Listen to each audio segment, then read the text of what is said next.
આ કૂણા પાન હોય ને આના પાન પણ લઈ લેજો. આપણે આ છે ને દેશી આવડ આનું શું કરો તમને પેલા બધું સમજાવી દઉં એટલે તમને યાદ રહી જાય.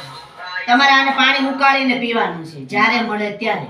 દિવસ ઉગે અને દિવસ આથમે એ પેલા આનું આપણે ગોઠવી દેવાનું, પછી આખો દિવસ પાણી પીયા કરવાનું. નહીં સવારે તમારે આખા દિવસ ગમે ત્યારે મળે એટલે તરત જ આપણે ઉકાળવાનું. તરત આપણે કેમ છા બનાવીએ જેમ છાની ભૂકી નાખીને નહીં આપણે તમે આખા દિવસમાં દીથી આથમાં સુધીમાં ગમે ત્યારે તમે પછી 15 મિનિટમાં 5 મિનિટમાં શા કેમ પી એવી રીતે તમારે ઉકાળીને પી લેવાનું. હવે તમે સમજો કે આ જે અળુસીના પાન છે ને, અળુસીના પાન આપણે 2-3 લેવાનું. 2-3 લઈ અને ટુકડા કરી નાખવાના. આપણે જે ગળો છે ને ઉકાળીએ ને એ ગળાને હારે અળુસીના હા 3-4 પાન નાખવાના તમારે અળુસીના. અને એને હારે આપણા પારિજાતના પાન આવી રીતના નાખ દેવાના 2-4. હા આ છે ને આ પાનને તમે ફ્રીજમાં મૂકી દો તો હાલશે, પણ આ પારિજાતને ફ્રીજમાં નહીં. નહીં તો કાઈ મળે તાજે તાજા. અને જો આ મળી જાય ને તાજે તાજા તો અતિ ઉત્તમ આપણે. અને ન મળે તો તમે ફ્રીજમાં રાખ્યો હાંસવી બરાબર હાંટો લાવી. હવે તમારે આનું શું કરવાનું છે કે ગળો જે છે ને આપણે અલગ અલગ જે પારિજાતનું પાણી અલગ ગરમ કરતા હતા ગળાનું ને તો આપણે 5 દિવસ હલવાનું પાણી. જ્યાં સુધી કડસું લાગે ને પૂરું લાગે ને પાણી ત્યાં સુધી તમારે હલવાનું. સમજો કે તમને કડસો બંધ થઈ ગયું પૂરું બંધ થઈ ગયું એટલે તમારે પાણી હોતું બધું ફેંકી દેવાનું ને ફરી ગળો પારિજાતના પાન અળુસીના પાન એમાં જરાક માત્રામાં નિમક નાખવાનું, જરાક માત્રામાં હળદર નાખ દેવાનું. આપણા ઘરમાંથી લઈને આપણે હળદર છે ને એમાંથી મિક્સ કરી દેવાનું. ના દે એને ઉકળવા દેવાનું હમાય પાણી. એને ઉકાળી અને પછી ગરમ ગરમ પીવાનું છે. તમે એકદમ થોડુંક ઉબળતું છે આમ ચા પીએ ને કેમ ગરમ ગરમ એવી રીતે પીવાનું. તમારે એટલું માત્રામાં પીવાનું છે. આ તમે 4 દિવસ પીવું ને 3 દિવસ બરાબર 3 દિવસમાં તમને કેટલો ફેર પડે ને એનો મને ફોન કરવાનો. 3 દિવસ મેં પીધું એટલે મને હાવ સારું છે. તો પછી આપણે આ પેટ કેટલા ટાણા પીવાનું કે હવારનો પીવાનું? સવાર બપોર ને સાંજ 3 ટાઈમ પીવાનું. આ ગરમ લાગશે એટલે ડરવાનું નહીં. સમજી ગયા?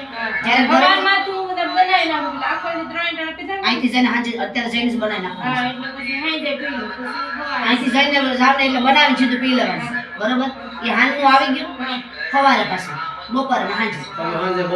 હા આખો વાટકો ભરીને નહીં, આટલું માત્રામાં અડધો વાટકો તમારે ગરમ કરીને પી લેવાનું છે. ગરમ પડે ને એમાં ડરવાનું નહીં. જ્યારે ગરમ લાગે ને આપણે પ્રોબ્લેમમાં થાય ને ગરમ પડે ને ત્યારે તમારે જીરું સોડા પી લેવાની છે. સમજી ગયા? હવે તમારે ફટાકડી કેટલી નાખવાની છે પાણીમાં? આટલી બધી નાખવાની છે. નિમક આટલું નાખવાનું, ફટાકડી આટલી બધી નાખવાની છે એટલે ઉગળવા દેવાનું પાણી છે. સમજી ગયા? લીંબુ તમારું ઉતારવાનું ચાલુ છે જે લીંબુ જેમ છે તમારા અંદરના હાડકાને મજબૂત કરવાના છે. તમારું બહારનું તો બધું વ્યવસ્થિત ચોખ્ખું કરી દીધું બરાબર. તમે આમ બધી રીતે તમે ત્યાં જ્યારે અત્યારે માય કાંગલાના રડતા તમને હાથનું પણ કાંઈ અલગ જ હતું, બટ તમને અંદરના હાડકાને જે મજબૂત કરવાનું છે ને એનું કામ આપણે આ ઔષધિ કરે. એટલે આપણે જે અલગ અલગ ઉકાળતા હતા ને અલગ અલગ ઉકાળવાનું નથી. હવે આપણે બધું મિક્સમાં ઉકાળી અને એનું પાણી તમારે પીવાનું છે. સમજી ગયા તમે? હવે આ આવેલનું શું કરવાનું છે ખબર? આ આવેલના છે ને બધા આ ફૂલ લઈ લેવાના, પાન લઈ લેવાના, આ પાંદડા પણ લઈ લેવાના. સમજી ગયા? યા બધું આપણે આમ આ બધું ભેગું કરી બરોબર અને એક પથરો લેવાનો આવી રીતનું બધું લેવાનું. સમજી ગયા? એમાં નાખી એને આમ આ ગૌનું તો છે ને વાટકામાં લેવાનું, આમ છટકોરવાનું, આમ ઢોળવાનું ને આમ છટકોરવાનું, મલમ બનાવવાનું. આપણે કેમ છાલ લોટનું મલમ બનાવવાનું એવી રીતનું તમારે આને કરી અને મલમ બનાવવાનું છે. મલમ ઝાઝા માત્રામાં બનાવવાનું. તમને હાથ દુખે છે બરાબર, તમે જે જગ્યાએ દુખતું ને કે દાખલા તરીકે એમાં 3 જગ્યાએ મલમ કરવાનું છે, 2 જગ્યાએ એ પ્રમાણે માત્રામાં આને વધારે નાખવાનું. સમજી ગયા? એ પ્રમાણે આમાં તમારે નિમક નાખવાનું છે, જરાક હળદર નાખવાની છે અને પછી પેલા આને મલમ બનાવી નાખવાનું છે. હા વાટીને હાવ સરસનું મસ્ત બનાવી નાખવાનું છે. આમાં કાંઈ દેખાવું ન જોઈએ. એ થઈ જાય ને ગમ તો સત્તું જવાનું. મલમ બની ગયું પછી એમાં હળદર મીઠું નાખીને પછી પાછું ઢોળવાનું છે. એકદમ ઢોળાઈ જાય. સમજી ગયા? પછી મલમ છે ને આપણને જ્યાં દુખતું હોય ને સમજો કે તમે અહીંયા હાથ દુખે છે આમ બધી આપણે લગાડી દેવાનું છે. લેપ બનાવી નાખવાનો છે. એકદમ આપણે કેમ પ્લાસ્ટિકનો પાટો આવે એવી રીતના થકેડો કરી દેવાનો. એ 5 મિનિટ પંખાને નીચે રહેવા દેવાનું. જરાક બહારી જાય ને પછી પતલું કપડાથી અથવા પતલું ગમે કપડાથી બાંધી દેવાનું હજમ બરોબર. એ તમારે આખો દિવસ રહેવા દેવાનો છે. આખો દિવસ એકદમ રહેવા દેવાનું છે સવારથી સાંજ સુધી. પછી તમને એમ લાગે કે આમાં હજી ઉઠવું નથી બરાબર કે ઉખડું નથી ને છે હજી તો રાત ભલે વહી જાય એમને રહેવા જ દેવાનો પાટો. આપણે પ્લાસ્ટિકનો પાટો કેમ આવે એમને રહેવા દેવાનો. થઈ ગયું. સવારે પછી તમને એમ લાગે કે હવે આમાં હુકાવા માંડ્યું છે ને આ બધું ફરતું જાય છે ને તો તમારે છોડી નાખવાનું ફરી પાછું મલમ સમજી. 3 દિવસ તમારે આ મલમનું કરવાનું છે, 3 દિવસ તમારે આનું કરવાનું છે. પછીનો તમને કેટલો ફરક છે ને એનું મને કીધું. અહીંથી જઈને તમારે પાણીનો ટાંકો હોય ને એમાં તમારે ફટાકડી નાખી દેવાની છે. ગોળામાં એટલી માત્રામાં ફટાકડી નાખવાની છે. તમારી મંત્ર બોલેલી જે નાવામાં છે ને એ નહીં, અલગ આપણે એમ કાઢી નાખવાની ફટાકડી 5-10 રૂપિયા લઈ લેવાની. ઈ અલગથી નાખવાનું. હા, તમારા કપડા ધોવામાં નાવામાં બધીમાં પાણી જે આવતું હોય ને એ ગોળા એ ઓલામાં મોટો એવો કાંગડો નાખી દેવાનો, ટાંકો હોય અથવા પાણીનો, બરાબર. અને બધાય નાખ્યા પછી આ બધા, હા બધાના હાલે, બધા માટે ઔષધિ છે. મતલબ જે બહારનો જે મંદવાડને કીટાણુ આવે ને એનો નાશ કરી દે. પાણીમાંથી જ કીટાણુ ઉત્પન્ન થાય. સમજી ગયા તમે? આપણે ગમે એટલું સારું કરે પણ એ અંદરના કીટાણુ પાણીમાંથી જતા હોય, આપણે રસોઈમાં બધીમાં જતા હોય, એટલે એ તમને ક્યારે હાજર થવા ન દે. આપણે સારું કરતા હોય પાછું આમ ઊભી જાય. હવે તમારે શું કરવાનું છે કે એ બધું તમને સમજાઈ ગયું કે બધીમાં પાણી લાગે, ગોળામાં નાખ, ગોળામાં એટલું જ નાખવાનું, બરાબર. પાછો ગોળો વિસરી નાખવાનો હવા તો પાછા આટલી નાખી દેવાની, બધા ભલે પી. સમજી ગયા? અને આપણે દૂધ ગરમ કરો ને તો એમાંથી અલગ પાણી નાખવાનું દૂધમાં, બરાબર. આ ફટાકડી એટલે કદાચમાં દૂધ ફાડી નાખે. હા, એટલે તમારે ધ્યાન રાખવાનું. હા, એટલે ઈ તમારે દૂધ ગરમ કરો ને એને અલગ રાખવાનું, પણ આ પીવા માટે જ, આપણા બધા માટે પીવા માટે નહીં, બરાબર. હવે ઈ તમે જે કરો ને આ ગરમ થઈ ગયું. હવે તમારું જે પાણી ગરમ થાય ને એનાથી તમારે બ્રશ કરવાનું છે, એનાથી કોગળો કરવાનો છે, ઉલિયો ને એનાથી જ કરવાનું. પાણી ગરમ મૂકી દેવાનું, ફટાકડીનું પાણી જોઈએ એનો બ્રશ કરીને તરત સીધું નહીં નાખવાનું. આ એટલું તમે કરવાનું છે. હવે તમે છે ને મને એક ભૂલાઈ ગયું તમને કહેતા, પણ કાંઈ મગજમાં ન રહ્યું. આપણે જે દિવાળીઓ આવે ને, આપણે જે પેલા વાત કરી કે દિવાળીઓ છે, એ દિવાળીઓ છે ને તાંબાનો લોટો લેવાનો છે પાણીનો ભરીને, બરાબર. એમાં દિવાળીઓ નાખી દેવાનું. સાંજે દીવો અગરબત્તી થઈ જાય ને પછી તમારે એ લોટામાં નાખી દેવાનો, પાણીનો લોટો સુખા પાણીનો ભરી દેવાનો, ભગવાનને ત્યાં મૂકી દેવાનો અને એને ઢાંકી દેવાનો. સાંજે દીવટીઓમાં અંદર નાખવાનું પાણી ઉટકીને દીવટી છે ઓલું નાનું ને મોટું દીધું છે કે લોટામાં આવે ને એટલે આમ મોટું આવું દીશે. મોટું લાગ ભલે વાંધો નહીં, આપણે લોટામાં તો આવી જાય ને અંદર નાખ દે મોટા અને 5 વેકવામ ખાતી તો એક કામ કરો, તાંબાનું બીજું કઈ વાસણ છે નહીતર બીજો નથી દિવાળી સાઈડ નું?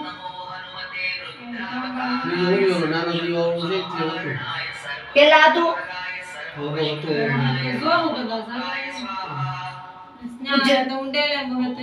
એમ નો હાલે. પૂજનીય હોવું જોઈએ. આપણા ઘરમાં પૂજા થાય ને એ પૂજનીય ગણાય.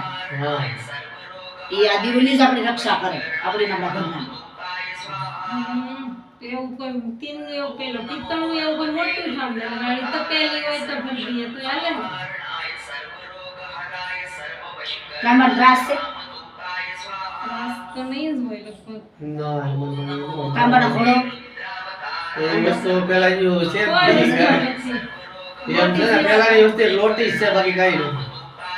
પેલાની વસ્તુ ઉંમરમાં બધી હતી દઈ દીધી હોય એવું બધી. પેલા આવતું ને હા પેલા ઈ જ વાસણ હતા ને ગઈ ડિસ્ટલ લાવી પછી સ્ટીલ ના આવ્યા ને બધા એમ. હા. એક કામ કરો ને તમે, દિવાળી છે ને કોડિયું લઈ લેજો, બરોબર. અને કોડિયું લઈ અને નકર એક કામ કરો તમે, કાંઈ તપેલી સ્ટીલની હોય ને એમાં તમે દિવાળી મૂકી દેજો સાંજે ઉટકીને, એને ઢાંકી દેજો ભગવાનની ત્યાં. પછી તાંબાના લોટામાં પાણી લઈ લેવાનું. સમજી ગયા તમે? હા, એ તમારે પછી પીવાનું ઈ પાણી. સમજી ગયા ને? સવારે ઉઠીને સીધું ઈ પી લેવાનું છે. હા હા, ઈ જ પીવાનું. જેટલું બને ત્યાં સુધી ઈ જ પાણી તમારે પીવાનું. આખો દી એ તમારે લઈ લેવાનું, તો પેલા લોટામાં લઈ લેવાનું, તાંબાના લોટામાં લઈ લેવાનું. એ તાંબાના લોટામાં તમારે પીધા કરવાનું. સમજી ગયા? હવે તમને એ તો સમજાઈ ગયું, આ મલમનું સમજાઈ ગયું, આ ગૌમૂત્ર નાખીને તમને એ ઓલું કરવાનું છે, આમાં હળદર નાખવાનું છે, બરાબર. હા, જરાક માત્રામાં જ નિમક નાખવાનું, પાણી વસૂટ છે. આનું શું છે? ફટાકડી. આ ફટાકડી તો તમે નાવ જ છો ને ઓલું કરો હલો. છો ને. હા હા. ક્યાં? હા. આ તો ઈ જ છે ને તે દિવસનું. કેમ બીજું કઈ આપણે કહેતા જ નથી. તમારે પાકીટ રાખું છું ને તમારી પાસે. હું રાખતો તો નથી પણ એ તો રાખું હાચે છું. આ તમારે શું કરવાનું છે ખબર? રોજ આ એક ભીમસેન કપૂરનો કટકો રોજ પાકીટમાં નાખવાનો. ભરતો જવાનો રોજ સવારે નાઈ ધોઈને પૂજા કરો ને એક કટકો લઈ જ લેવાનો રોજ. બરાબર? તે બધું તમારે હવે પાકીટ રાખો એટલે એ શ્વાસમાં જાય તમારે. આ હાડકાં મજબૂત બનાવશે શ્વાસમાં જાય ને એટલે સમજી ગયા તમે? હે આ તમારે આમાંથી કટકો લેવાનો છે. આ તો જે મંત્ર બોલેલો છે ને હવે તમે ફોન એ કરી દીધો બધું મને. બી અલગ તો હતું. બીજું શું ને? હા ઈ છે ને. હા, તો અત્યારે ને નાઈન ને કેજો હવે જો કાલ આ કાલ બધું છે કાલ ને, કેજો મારા ઓહર લે. હા એવું કરજો. હા તમે સ્ટેટસ માં નતો ને રાશિ સાંભળ્યું ને? સ્ટેટસ માં મેં કીધું બધાને.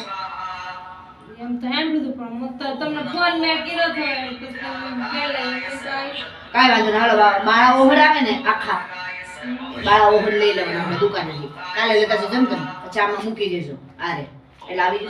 હવે તમારે શું કરવાનું છે કે જે આ દેશી આવડ છે ને આ દેશી આવડ એના આ દોડવા લઈ લેવાના છે આવી રીતના આ દોડવા. હં? આ પાન નહીં. આ પાન આપણે મલમમાં હાલ છે હા. દોડવાનું પાન પણ આજે આપણે ફાકી બનાવવાની છે ને એમાં આને અલગ રાખવાના છે. આ દોડવા લઈ ને દોઢ લેવાનું. ફૂલ.